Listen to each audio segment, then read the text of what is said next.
Yo, salut tout le monde, c'est Gata Volgar, j'espère que vous allez bien. Moi pour ma part je suis en colère, je suis agacé comme vous pouvez le voir. J'espère que vous passez une bonne journée ou j'espère que vous passez de très bonnes vacances. Aujourd'hui on se retrouve pour une nouvelle vidéo, donc on se retrouve pour le débrief du match Manchester United Crystal Palace, match qui comptait pour la 3e journée de Première Ligue, défaite de 1. Là franchement, c'est là dans cette vidéo je vais mettre les points sur les i parce que là franchement c'est plus possible. Là, franchement, là, dès le début de saison, là, on fonce droit dans le mur. Là, dès le départ, là, c'est bon. Là, c'est le truc qui m'agace le plus. Sérieux, les gars. Oh, vous êtes en train de chier dans la colle, là. Là, déjà, le week-end dernier, on a reçu une alerte face à Wolverhampton, mais ça n'a pas suffi, apparemment. Non, ça n'a pas suffi. Il fallait qu'on se prenne une rouste par cette équipe de Crystal Palace. Et tu te fais bouffer par les coéquipiers de Jordan Ayew. Oh mec, tu te fais bouffer par Jordan Ayew, tu te prends un pion déjà dès la 32e minute de jeu. Alors, pour débriefer ces 90 minutes, ça va être simple. Les 45 premières, elles étaient laborieuses, lamentables. Tous les mots pour décrire cette première période, ça représente de la merde. C'était de la merde. Dans les 30 premières minutes, on tenait plutôt bien la baraque, mais après, dans le dernier quart d'heure, mais c'était de la grosse merde. Sérieux, on s'est fait bouffer de A à Z. Là, dans les 30 premières minutes, on s'est créé des occasions avec Marcus Rashford, Anthony Martial et Jesse Lingard. Et après, à partir de là, on n'a plus rien montré. On s'est fait bouffer. Après, on n'a plus rien montré en première période. Là, en plus, à la 32e, sur le but de Jordan Ayew, tout part du gardien en plus. Tout part du gardien, le mec qui te fait un dégagement, ça va jusqu'au rond central. Et encore une fois, Victor Lindelöf. Mais putain, mais expliquez-moi pourquoi Ole Gunnar Solskjaer fait confiance à Victor Lindelöf. Mais mets-moi Marcos Rojo, bordel de merde. Arrête de mettre Victor Lindelöf. Tu vois bien qu'il implose sur le terrain. Tu vois bien qu'il sert strictement à rien. Le mec, attends, sur le domaine aérien, le mec qui se fait bouffer par un mec qui fait 1m78 et qui fait 67 kilos. Sans déconner, t'as pas honte. Le mec qui fait 1m86, il fait 80 kilos. L'autre, il se fait bouffer par un mec qui fait 1m75. Déconne pas, gros. Et en plus, derrière, tu te prends un but par Jordan Ayew. Non mais mec, tu regardes son parcours. Le mec, il a joué à Lorient et à Marseille. Non mais déconne, non mais franchement, déconne pas. Tu te prends un pion par Jordan Ayew. Non mais on va où là? Sérieux, c'est le mec, il met même pas un pion, il met pas un pied devant l'autre. Dès le début de la saison, il met pas un pied devant l'autre. Et là, dès qu'il s'agit de marquer contre Manchester United, là il le fait. Et comme par hasard, c'est bien nous niquer. Voilà, comme d'habitude. Voilà, à chaque fois, c'est toujours les petits attaquants qui marquent jamais, qui nous niquent. Voilà, ça a toujours été ça. Et ça, c'est le truc qui m'agace le plus. Et après, à la mi-temps, on est mené 1-0. Je me dis, Solskjaer, il va remobiliser les troupes. Nada. En fait, seconde période, pas de réaction. Pas de réaction. Le mec, il se projette vers l'avant, c'est bien. Mais arrêtez de faire des passes en arrière quand on est installé dans le camp de Crystal Palace. Arrêtez avec ça, sérieux. Les mecs, ils font des passes en arrière, ils font joujou au lieu d'aller se projeter vers l'avant. Les mecs, ils font la passe à 10. Mec, attends, il y a pas que la possession qui fait tout, hein. Il y a aussi les occasions et le réalisme, hein. Ça c'est très important dans le foot. Et là, vous l'avez pas fait. Vous l'avez pas fait. Crystal Palace, eux, ils sont venus, boum, 2 tirs, 2 buts. Nous, on a fait 14 tirs, 0 cadré. Nous, pendant un taux de première mi-temps, les mecs, ils ont fait 0 tir cadré. On n'a pas cadré un tir. Ça, quand j'ai vu ça, j'ai halluciné. Je me suis dit, mais c'est pas possible. C'est l'équipe B de Manchester United. C'est l'équipe C même. Sérieux, c'est pas l'équipe type. Et bah si, c'est l'équipe type. Je sais, bah putain. Déjà d'entrée, ça me gonfle. Là, franchement, quand j'ai vu ça, ça m'a gavé. Voilà. Ensuite, on a essayé de revenir dans la partie. En plus de ça, entre-temps, j'avais oublié, à la mi-temps, on perd Luke Shaw sur blessure. Voilà, donc il s'est fait un claquage. Du coup, Ashley Young est rentré en jeu. D'ailleurs, bonne entrée d'Ashley Young. Voilà, donc je été surpris de l'entrée en jeu d'Ashley Young. Même si, bon, tout n'a pas été parfait pour le joueur de Manchester United. Mais bon, hormis ça, il a fait une bonne entrée en jeu pour compenser la blessure de Luke Shaw. Voilà, donc Ashley Young est entré en jeu et là, ça se voyait qu'il avait de l'envie. Là, le mec, il avait faim, il avait de la grinta. Voilà, ça il fallait Ashley Young et Daniel James aussi. James, il m'a fait beaucoup plaisir. Il m'a donné de la grinta quoi. Le mec, ça se voyait ça me faisait plaisir de le voir jouer. Voilà, parce que c'est un mec qu'il nous faut quoi. Il fallait 11 Daniel James sur le terrain. Mais malheureusement, quand t'as des Paul Pogba qui veulent faire tout seul et qui perdent le ballon au dernier moment, ça c'est les trucs que franchement, j'ai des œufs d'autruche au niveau de la gorge. Hein. Sérieux, mais qu'est-ce qui t'a pris, Paul, à perdre ce ballon dans les dernières minutes? Fais une transversale, mets-le en touche, je sais pas, mais arrête de garder le ballon. La preuve, on a perdu le ballon et derrière, on s'est pris en contre. Et encore une fois, la défense, sérieux. Maguire, Lindelof, mais là, dans ce match-là, je les ai pas reconnus. Maguire, 93 millions, il vaut. Excuse-moi, le mec, attends, c'est pas le défenseur le plus cher du monde. Oh, sérieux, le mec, on lui colle l'étiquette de défenseur le plus cher du monde, tu te dis, ça se trouve, c'est un warrior, le mec, c'est un super défenseur. Mais mec, attends, contre Crystal Palace, ils se chient dessus. Tout comme Victor Lindelof, ils se sont chiés dessus, les deux.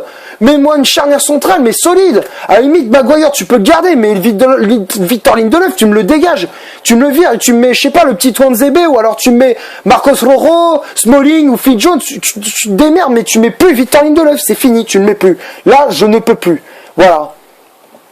Après, donc, du coup, dans les 10 dernières minutes du match, Solskjaer, il te fait sortir Lingard. Avant ça, il fait sortir Lingard. Décevant, Lingard, j'ai pas reconnu. Après, il fait sortir McTominay pour faire entrer Juan Mata. Voilà. Donc, Juan Mata, ok, il a fait beaucoup de bien à cette équipe de Manchester. Et franchement, il fallait le mettre déjà dans le 11 de départ. Perso, j'aurais préféré un Mata qu'un Lingard ou un Pogba quoi. Franchement, il m'a vraiment déçu Paul Pogba durant cette rencontre. Donc après, on égalise à la 89e. D'ailleurs, très joli but de la part de Daniel James. Voilà, deuxième but en 3 matchs pour l'attaquant gallois. Voilà, donc très beau but de la part de Daniel James. Voilà, donc on égalise à un but partout. Et là, le pire reste à venir. À 92e, t'as le ballon, Pogba a le ballon, il se fait subtiliser le ballon par Benteke, et derrière on se prend un contre, et on se prend un pion. Voilà, comme d'habitude. Comme d'habitude, c'est toujours ça. À chaque fois, dès qu'on perd la balle, on se prend un pion. Voilà. Et en plus, sur le contre, Patrick Van Aanholt, le mec qui bouffe Van Bissaka, et le mec il bouffe Victor Lindelof. Et encore une fois, David De Gea, qu'est-ce qu'il fait à ne pas boucher son angle? Déjà sur le premier but, je lui en veux pas, parce qu'il était tout seul. Et Maguire, il était à la ramasse.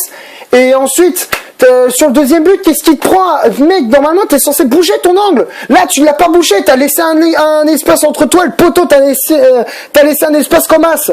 T'as laissé un espace comme ça, sérieux. Mec, déconne pas. Là, franchement, c'est trop. Là, dans le 11 de départ, si là, je te change la moitié de l'équipe. Tu me vires Lindelof, tu me vires De Gea et tu me vires Paul Pogba. Là, dans ce match-là, tu me vires ces 3 joueurs, tu mets Romero dans les buts et tu mets Marcos Rojo ou Chris Smalling, tu te débrouilles, tu mets un autre défenseur autre que Victor Lindelof et après pour le milieu, tu mets je sais pas, tu mets Matic ou alors tu me remets Matic ou alors je sais pas, tu te débrouilles, tu mets Fred ou alors voilà, tu te démerdes pour mettre un autre mais plus Paul Pogba dans ce match-là, il faisait trop le genre le mec c'est moi le boss, c'est moi le patron. Mec, t'as rien du tout. Arrête de dire que t'es patron de l'équipe. Déjà, t'as même pas le brassard de capitaine. Alors arrête de dire que t'es patron. Voilà. Ça c'est le truc qui m'agace. Voilà. Bon, je vais essayer de me calmer, pardon.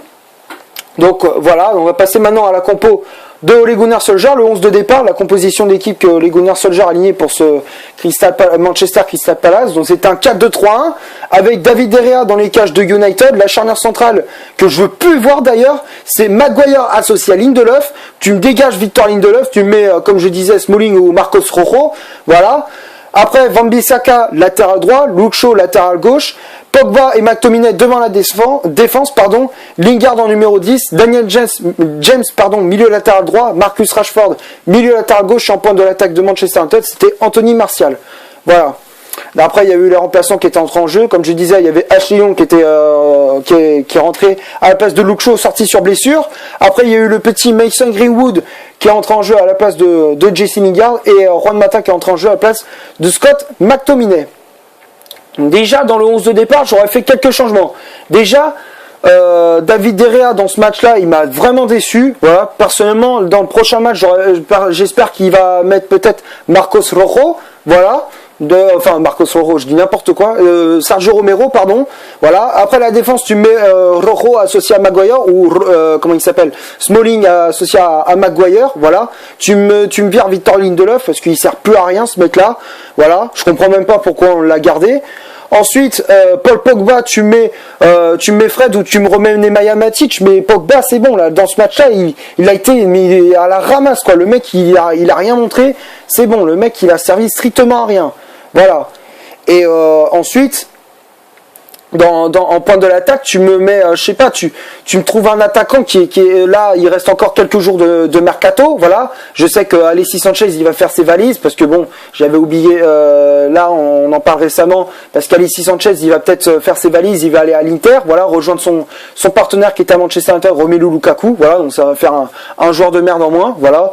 Et donc voilà, donc Sanchez ça va peut-être dégager. Et là, j'espère avant la fin du mercato, on va recruter un attaquant qui serait capable de marquer des buts, voilà, pour faire une doublure à Anthony Martial ou à Marcus Rashford, voilà. Parce que dans ce match-là, Marcus Rashford il m'a déçu et Anthony Martial pareil. Voilà, ils étaient décevants durant cette rencontre. Après, donc on va passer maintenant aux statistiques de cette vidéo. Voilà, donc les statistiques, c'est 71% de possession de balle pour Manchester United. Je vais dire les statistiques du côté de United. 71% de possession de balle, 8 corners, 16 tirs au total, dont 3 cadrés. On a tiré 16 fois au but, on a cadré que 3 tirs, dont un but. C'est pas normal ça. Ça franchement c'est un truc normalement c'est pas normal. Ensuite, le hors-jeu, 0 position de hors-jeu et 8 fautes commises. Donc ça, c'était du côté de Manchester United. Et du côté de Crystal Palace, c'est 29% de possession de balle, 1 corner, 4 tirs au total, dont 3 cadrés, donc 2 buts. Voilà, eux, ils ont été plus réalistes que nous. 0 hors-jeu et 18 fautes commises. Donc ça, c'était du côté de Crystal Palace. Maintenant, on va passer aux notes, au top et au flop de cette vidéo. Voilà, et avant que j'oublie aussi, je vais parler un petit mot à l'arbitre. Parce que franchement... Sérieux, la VAR, elle sert à quoi la VAR? On l'a mis cette année en première ligue, ils ont mis en place la VAR. À quoi elle sert? Sérieux, à quoi elle sert? Parce que franchement, là, sur la faute de Cahill sur Martial, pour moi, il y avait penalty. Et la faute de Kelly sur Rashford, il y avait penalty. Donc normalement, on aurait dû bénéficier au moins 2 penalty. Voilà, même 3. Si Rashford n'avait pas foiré son penalty, on aurait eu à avoir 3 penalty. Parce que je suis désolé, les fautes, les mecs, ils retenaient le maillot, il y avait des tirages de maillot, et les mecs, ils retenaient par l'avant-bras. Donc pour moi, normalement, ça, c'était des fautes indiscutables, Donc normalement, ça aurait dû être penalty. Voilà. Et aussi l'arbitre, là, franchement, ce match-là, l'arbitre, ça se voyait qu'il favorisait Crystal Palace. Voilà, plus que Manchester United. Voilà. Et encore une fois, c'est un truc qui m'agace. Voilà, j'avais oublié, donc voilà, je dis pour ceux qui me demandent, ouais, mais t'as pas parlé de l'arbitrage, là c'est dit. Voilà. Donc après, on va passer, comme je disais, au top et au flop de cette vidéo. Donc les tops pour moi, il y en a pas beaucoup. Bon, De Gea, on va faire poste par poste. De Gea, c'est le flop total. Voilà. Premier but, bon, je lui en veux pas parce qu'il peut rien faire. Mais le deuxième but, sérieux. Oh, non, là, c'est un but fatal. Là, tu prends un but, mais de merde, quoi. Parce que là, normalement, tu laisses un espace comme ça entre toi et le poteau.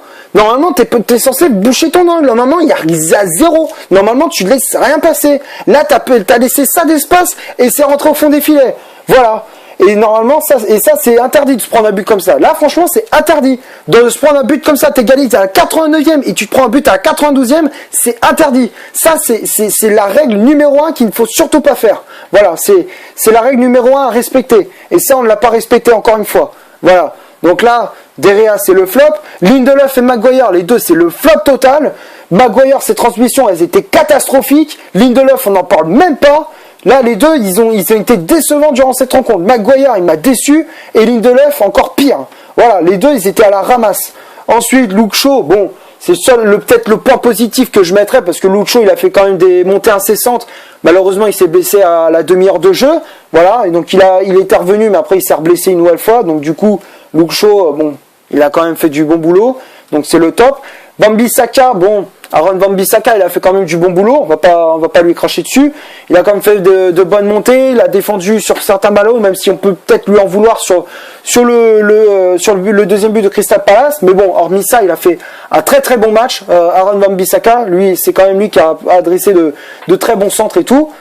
Après, l'entrejeu, McTominay, c'est peut-être le point positif aussi qu'on peut mettre à Scott McTominay, donc c'est le top pour moi. Donc pour l'instant les trois tops c'est seulement les tops c'est Shaw, Wan-Bissaka et McTominay. Donc pour moi McTominay il a fait quand même son match, il a provoqué un penalty et tout. Donc voilà. McTominay, il a quand même mis un peu plus d'agressivité que Paul Pogba. Justement, on va passer à Pogba, qui est le flop total de cette rencontre. Pour moi, c'est le flop du flop. Voilà, c'est la totale. Pogba, perte de balle à la dernière minute. Le mec, ça se voyait qu'il faisait gangster à moitié, parce que le mec, à chaque fois, dès qu'il faisait une faute, il fait qu'est-ce qu'il y a? On dirait qu'il voulait tout le temps chercher la merde. Voilà, donc Pogba, pour moi, dans cette rencontre, il était décevant, mais plus que décevant. Voilà. Donc pour moi, Pogba c'est le flop total. Ensuite Jesse Lingard c'est le flop total aussi. Décevant, il a perdu trop de ballons, il commettait des fautes aussi. Donc pour moi, Jesse Lingard, je l'ai pas reconnu durant cette rencontre. Donc pour moi, c'est le flop. Après Daniel James, je le mettrai dans le top parce que pour moi, il a fait quand même un très bon match. C'est lui d'ailleurs qui a sauvé à peu près la baraque. Il a mis de l'accélération, de la percussion, il avait de la grinta. Ça se voyait qu'il avait de l'envie et le mec qui continuait, il lâchait rien. Jusqu'à la 90e, ça se voyait qu'il lâchait rien. Donc très bon match de Daniel James. Pour moi, c'est le top. Après Marcus Rashford, pour moi, c'est le flop. Il loupe un penalty. Ses frappes elles étaient pourries, ses coups francs pareil. C'est franchement Rashford il m'a vraiment déçu durant cette rencontre. Donc pour moi Rashford c'est le flop. Anthony Martial, bon c'est un joueur que j'apprécie beaucoup, c'est un de mes joueurs que je préfère dans l'équipe. Mais là dans ce match-là, je suis obligé de pas le défendre. Là je suis obligé de critiquer parce que là dans ce match-là Anthony Martial il a rien montré quoi. Il a quasiment rien montré. Il a été quasiment inexistant quoi. Le mec à limite il avait quelques fois le ballon pour essayer de percuter et tout, ça a rien donné. Dans ce match-là Anthony Martial il a rien montré quoi. Donc pour moi Martial c'est le flop aussi. Voilà. Après les remplaçants, Ashley Young je le mettrai quand même dans le top parce que c'est lui qui a apporté du danger devant les buts de Guaita. Donc quand même, Ashley Young, on va pas trop lui en vouloir et tout. Donc quand même, il a fait une très bonne entrée en jeu. Il a pu compenser quand il a pu pallier le remplacement de Luke Shaw. Voilà. Donc pour moi, Ashley Young, je le mettrai dans le top. Greenwood, le flop parce que bon, même s'il est jeune et tout, c'est vrai là, j'ai trouvé pas grand. Je l'ai pas trop vu depuis son entrée en jeu.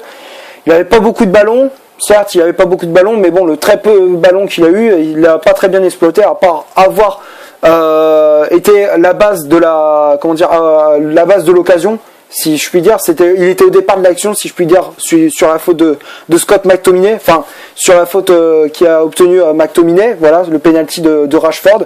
Voilà, donc du coup Greenwood, à part ça, on n'a pas trop vu. Donc pour moi Greenwood c'est le flop. Et Juan Mata c'est le top parce que quand même il a apporté un peu plus de sérénité dans le jeu de Manchester. Voilà, donc il a été très très propre dans ses interventions. Donc pour moi il y a rien à dire. Donc les seuls tops durant ce match sont Wan-Bissaka, Luke Shaw, Ashley Young, McTominay, Mata et Daniel James. Voilà, c'est les seuls qui étaient bons durant cette rencontre. Et le reste, Derrea, Lindelof, Maguire, Pogba, Lingard, Rashford et Martial et Greenwood aussi. Il faut vous ressaisir les gars, parce que là, si on continue cette saison comme on l'a commencé, ça va pas le faire quoi. Là, franchement, ça le fait pas. Là, une victoire, un nul et une défaite, c'est mitigé quoi. Franchement, c'est très mitigé. Voilà, donc là, il faut se ressaisir lors du prochain match contre Southampton. Voilà. Donc voilà, c'est tout ce que j'avais à dire. Je ne vais pas m'attarder non plus 15 ans sur ce match. J'espère que la vidéo vous aura plu. Si c'est le cas, vous laissez un énorme like. Tu cliques ici pour t'abonner, pour rien rater de mes vidéos. Tu cliques ici pour en voir une autre si tu le souhaites. Et moi, je te dis à la prochaine pour un prochain débrief. Ciao!